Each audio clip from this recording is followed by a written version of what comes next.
তোমাকে দেখা করতে বলেছিলাম বলে তুমি হয়তো একটু অগোছালো মনোভাব করতেই পারো, কিন্তু আমি কি করব বলো? শায়লা তো আমার ফোন রিসিভ করছে না।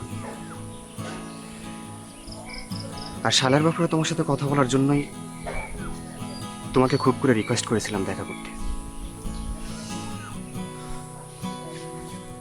আমি বুঝতে পেরেছি তুমি এমন ভাবে কথা বলছো কেন।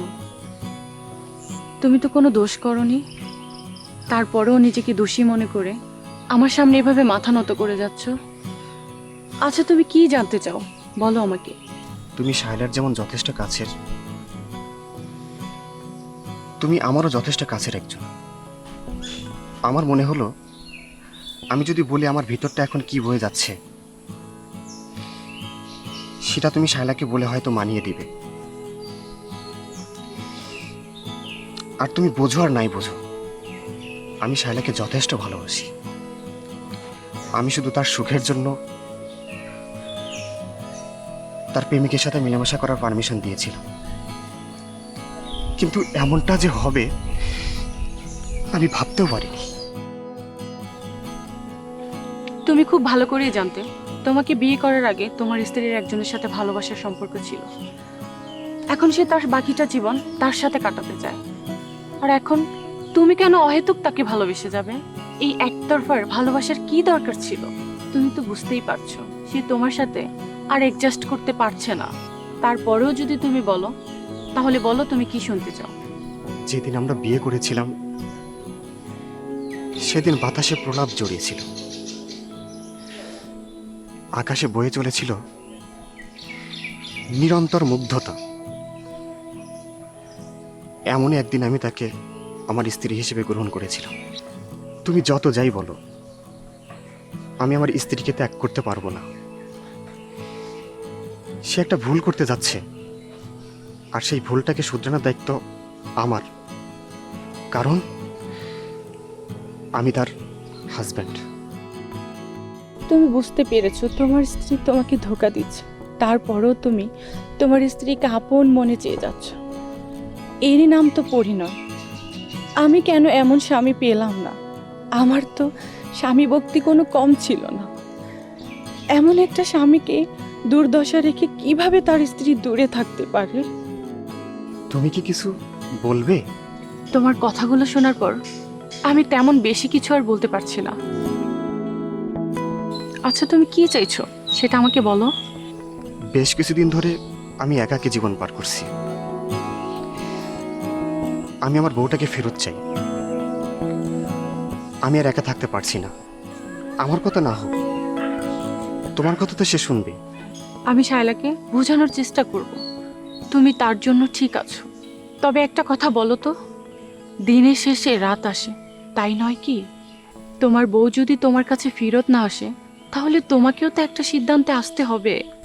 তুমি কি সিদ্ধান্ত নিয়ে রেখেছো? আমি কোনো সিদ্ধান্ত নিতে পারছি না। আমি বিচ্ছেদও চাইছি না। এখন সে যদি বিচ্ছেদ চায়, তাহলে আমি কি করতে পারি বলো? আমি মনে প্রাণে তাকে চাইছি। আমি চাই সে ফিরে আসুক। ঠিক আছে, আমি ওকে বোঝানোর চেষ্টা করছি।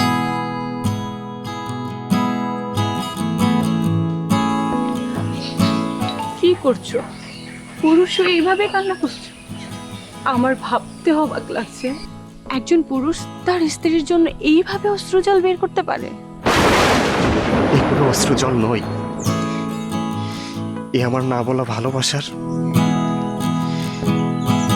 গভীর উপলব্ধি, গভীর উপলব্ধি, গভীর উপলব্ধি, গভীর উপলব্ধি।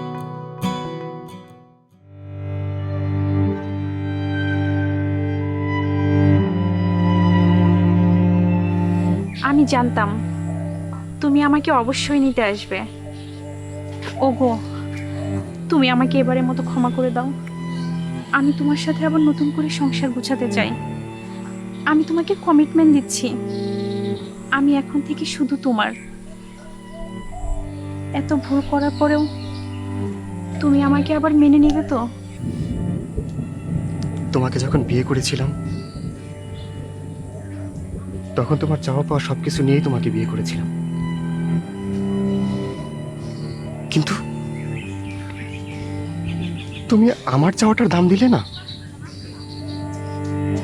কি এমন দোষ করেছিলাম আমি, যার জন্য এতগুলো নিশি রাত আমাকে প্রহর কষ্ট দিলে? আমি সত্যি প্রচন্ড একা হয়ে গিয়েছিলাম। আর তুমি আমার সাথে সংসার করার কথা বলছো?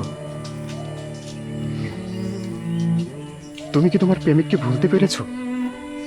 আমি আমার প্রেমিককে ভুলতে পেরেছি কিনা আমি জানি না, তবে আমি ওকে আর মনে করতে চাই না। আমি আমার শারীরিক মানসিক সবভাবে আমি শুধু তোমার হয়ে থাকতে চাই। আমি জানি না তুমি আমাকে নষ্ট বলে গ্রহণ করবে কিনা, তবে তুমি যদি আমাকে গ্রহণ না করো তাহলে আমার আর কি করার আছে তুমি বলো। তুমি নষ্টের কথা বলছো? তোমাকে কেন আমি নষ্টের কথা বলতে যাব? আমি তো তোমাকে বলেছিলাম তুমি যদি তোমার প্রেমিকের সাথে মেলামেশা করে একটু সুখ অনুভব করো তাহলে সেটা করতেই পারো। সেটা তো আমি তোমাকে ভালোবেসেছিলাম বলে। আমি তোমার চাওয়া পাওয়াগুলোকে ভালোবেসেছিলাম বলে বলেছিলাম। কিন্তু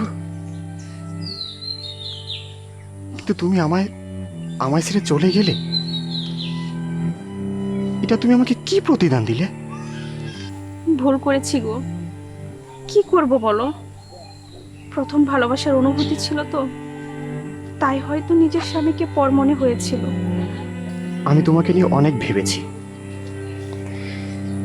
তাই আজ তোমাকে নিতে নয়, আমি তোমাকে কিছু দিতে এসেছি।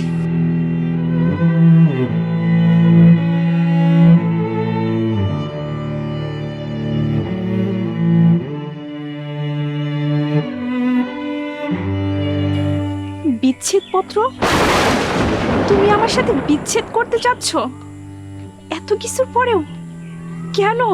বিচ্ছেদ আমার জন্য নয়, বিচ্ছেদ তোমার জন্য করতে চাচ্ছি। আজ থেকে তোমাকে আমি মুক্ত করে দিলাম। আমি চাই না আমার বাঁধনে থেকে তোমার সুখগুলো নষ্ট হোক। ওগো, যা হয়েছে হয়েছে, আমাকে এবারের মতো ক্ষমা করে দাও। আমি কোনো বিচ্ছেদ চাচ্ছি না, আমি তোমার সাথেই সুখে শান্তিতে থাকতে চাই।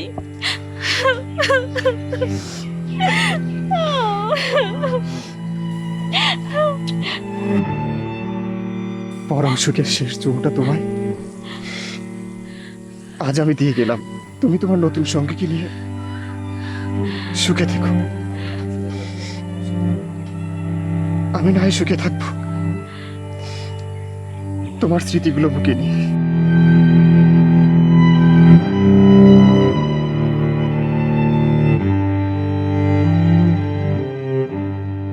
আমি তো একটু সুখের জন্য আমার প্রেমিকের সাথে সংসার করতে চেয়েছিলাম, বুঝতে পারিনি আমার স্বামী তার থেকেও আমাকে প্রচন্ড ভালোবেসেছিল। আমার প্রেমিক স্বার্থের জন্য আমাকে বিয়ে করতে চেয়েছিল, আর আমার স্বামী চেয়েছিল সুখের একটা সংসার করতে। সেই তো ছিল আমার পরম সুখ। পরম সুখটাকে তিরস্কার করেছিলাম বলেই বিষাদ ভরা যন্ত্রণা আমায় অস্তিত্বহীন করে দিল।